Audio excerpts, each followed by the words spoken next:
Assalamualaikum warahmatullahi wabarakatuh. Guru kita Al-Mukarram Habib Munzir Al-Musyawwa, hadirin hadirat pemirsa TV One yang saya cintai. Saya makmuman dulu sama beliau tentang keistimewaan Rasulullah, baru nanti menuju keistimewaan Yogyakarta. Apa istimewanya Nabi kita itu? Pertama, dari masa tugasnya. Rasul-rasul terdahulu masa tugasnya selesai ketika datang Rasul berikutnya. Baginda Nabi kita diutus untuk sepanjang masa sampai akhir zaman. Tidak ada Nabi sesudah beliau. Jadi kalau sekarang datang Nabi baru, wajib tidak percaya. Biar jenggotnya setengah meter, sorbannya kayak Superman, kalau ngaku jadi Nabi, wajib tidak percaya. Umat Islam harus tetap waspada dengan kemungkinannya muncul nabi-nabi baru, nabi-nabi kesiangan. Sudah berapa banyak yang lahir di Indonesia nabi ini? Ada Ahmad Musaddiq, konsultan bulu tangkis jadi nabi. Dapat wahyu di Bogor. Padahal biasanya kalau ke Bogor tuh dapat tales. Dapat wahyu. Luar biasa. Alhamdulillah ditangkap sama polisi itu nabi. Kita salut, polisi kita bukan cuma nangkap teroris, nabi ditangkepin. Muncul lagi di Bandung, Sayuti namanya. Tukang cukur ngaku dapat wahyu, jadi nabi lagi. Ditangkap lagi. Belum yang aneh-aneh, ada namanya ngaku Jibril. Dapat wahyu, ditangkap juga. Jibril ditangkap. Saya bilang untung dia masih ngaku Jibril. Kalau ngaku Israel lebih parah itu.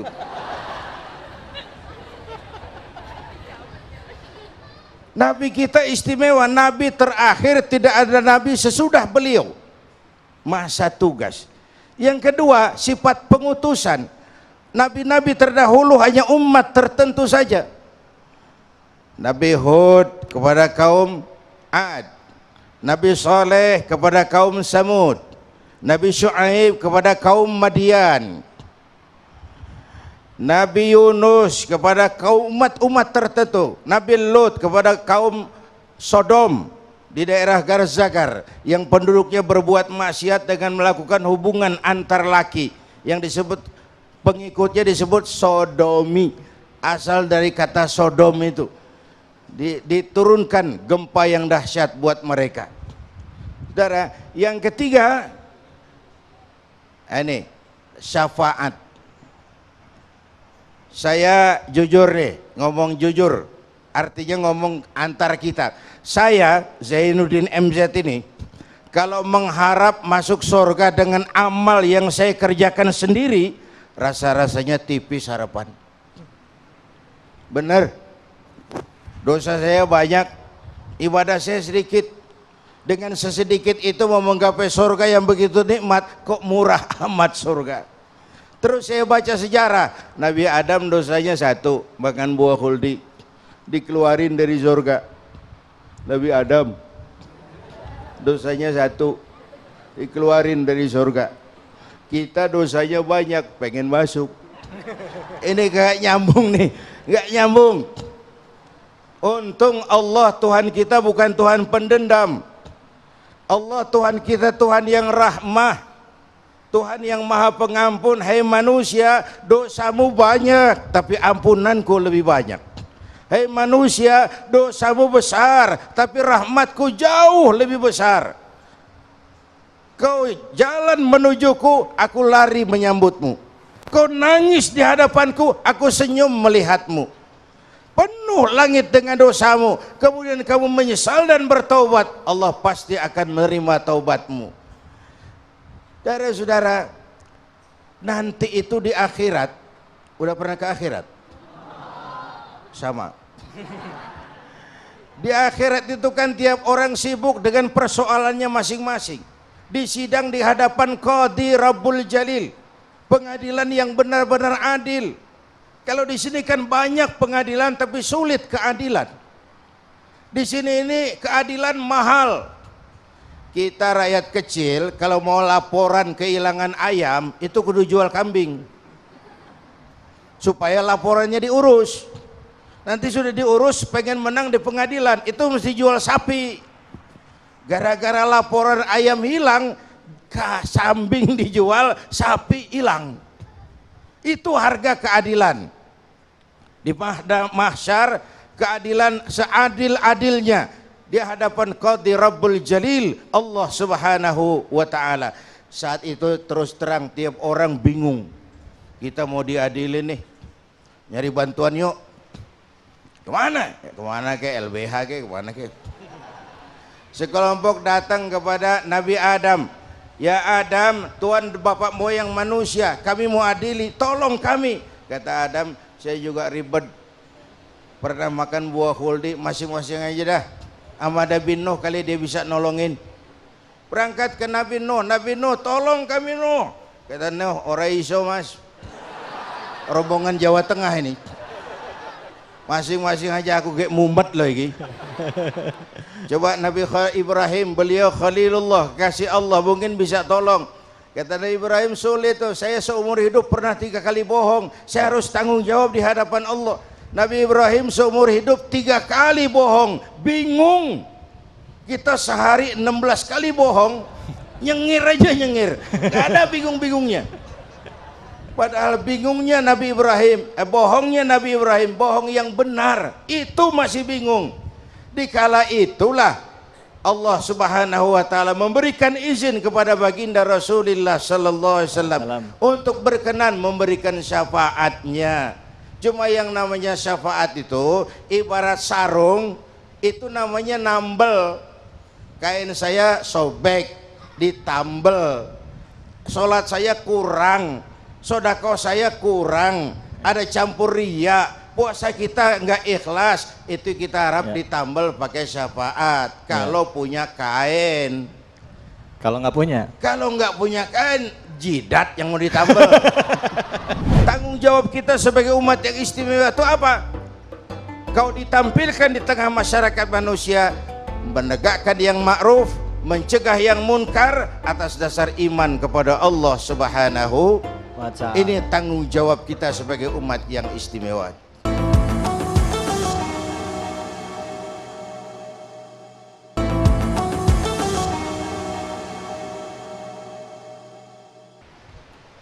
Hadirin dan pemirsa TV One, sesuatu yang menempel pada yang istimewa biasanya ikut jadi istimewa. Mobil Ferrari, tahu? Ya, tahu aja dah pokoknya, biar aman tahu aja bilang.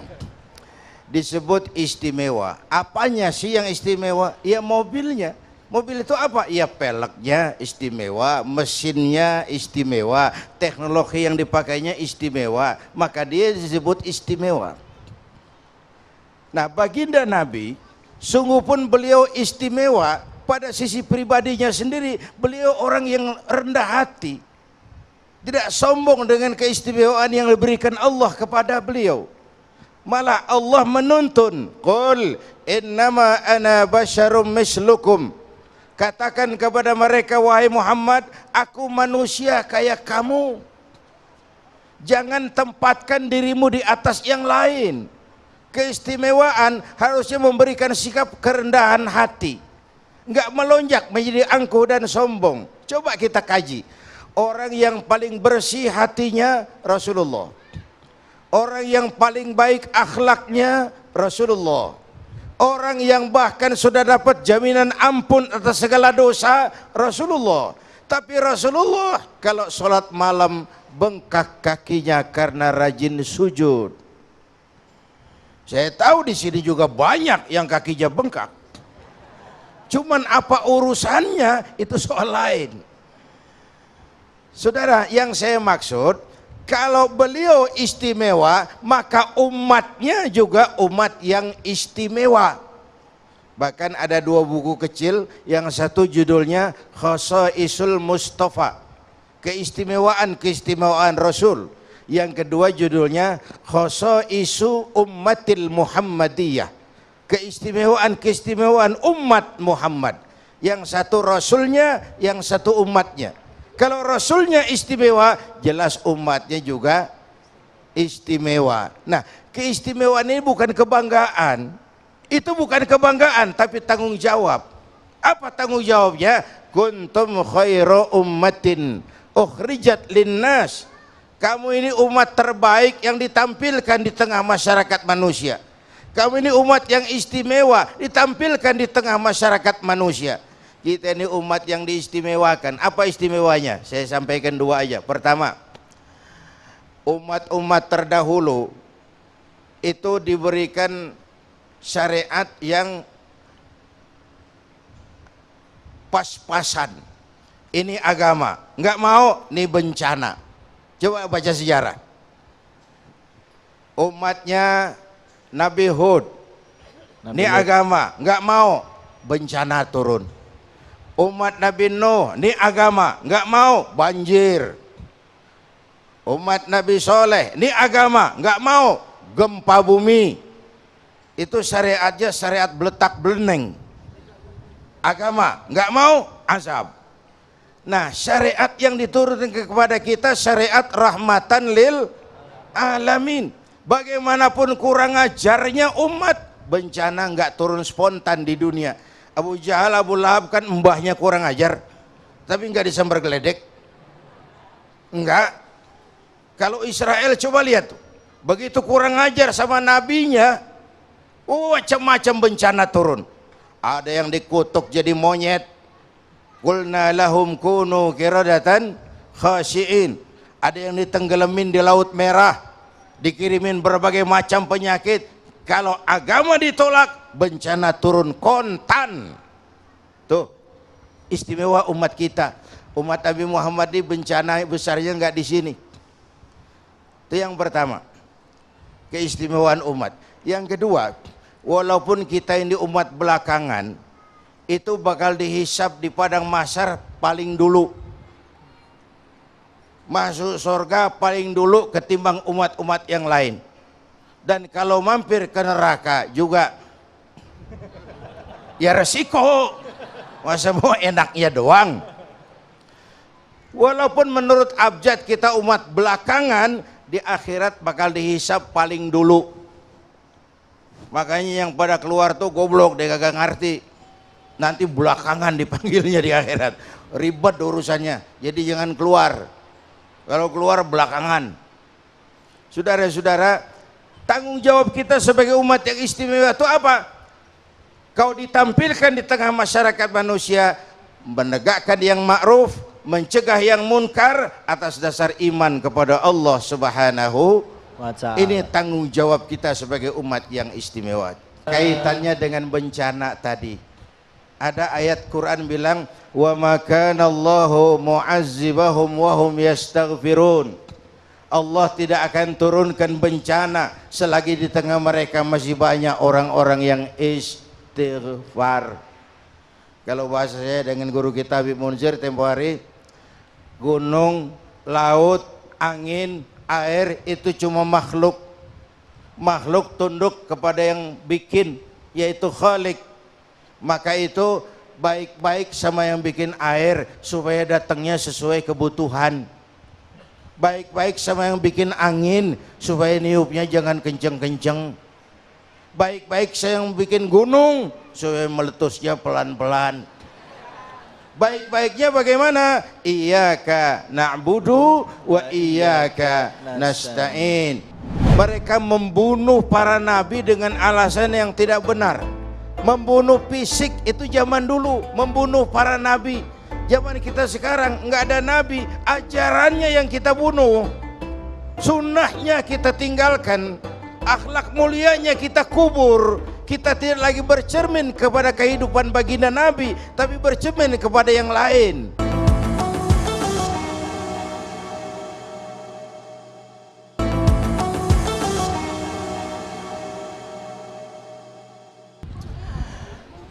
Hadirin dan pemirsa TV One yang saya cintai, kaum atau umat yang paling banyak mendapat bencana itu Bani Israel. Dan Al-Quran memberikan peringatan kenapa bencana itu turun. Al-Baqarah ayat 60. Kalau kita telisik penyebab bencana itu, pertama, dzalika bi annahum kanu yakfuruna bi ayatillah. Ini penyebab pertama. Mereka ingkar dengan nikmat yang telah diberikan Allah. Kufur nikmat, enggak mensyukuri nikmat, enggak bisa menjaga nikmat, dan menggunakan nikmat malah untuk menentang yang memberi nikmat. Ini yang banyak kejadian sekarang. Menggunakan nikmat justru untuk menentang yang memberikan nikmat itu. Itu penyebab bencana. Yang kedua, wa kanu wa yaqtuluna an-nabiyyina bighairi haqq. Mereka membunuh para nabi dengan alasan yang tidak benar. Membunuh fisik itu zaman dulu, membunuh para nabi.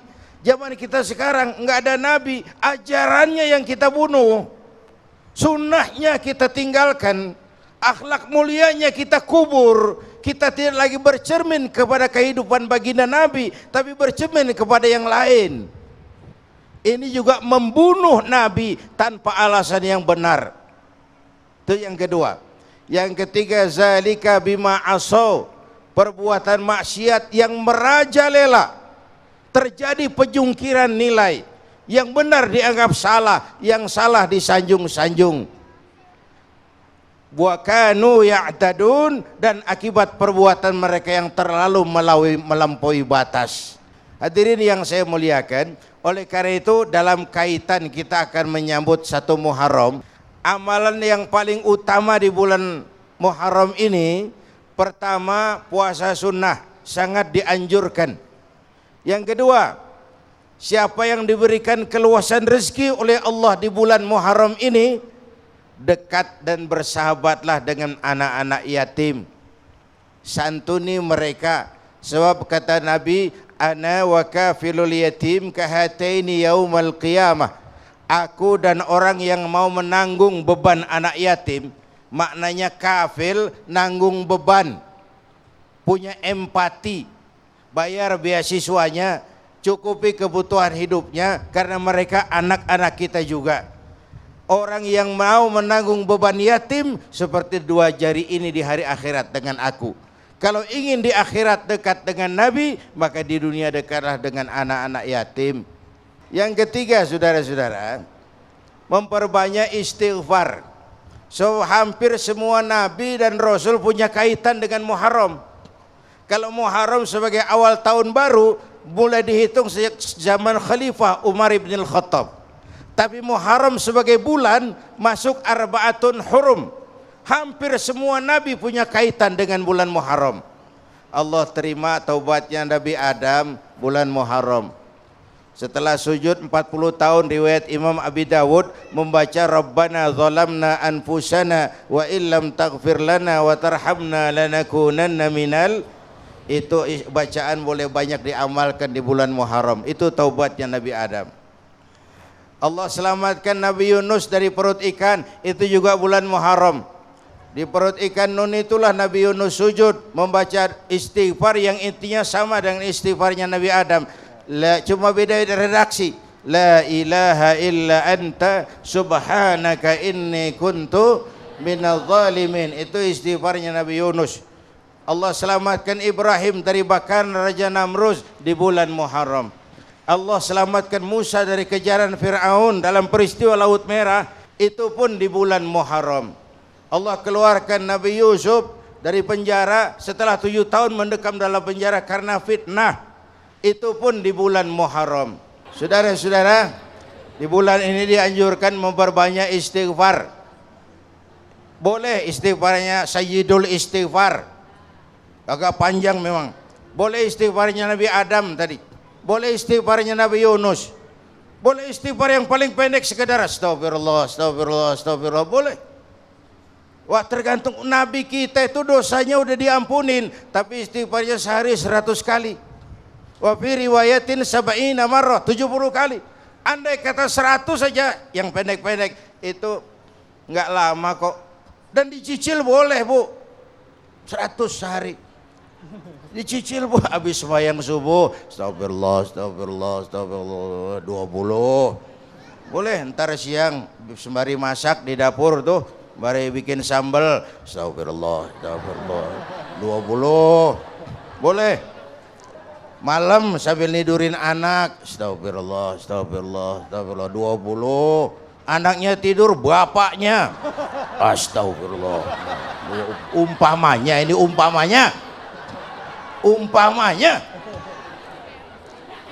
Capek serius, santai sambil tidur-tiduran, astagfirullah Rabbal baraya, astaghfirullah minal khataya. Yuk bareng, astaghfirullah Rabbal baraya, astaghfirullah minal khataya.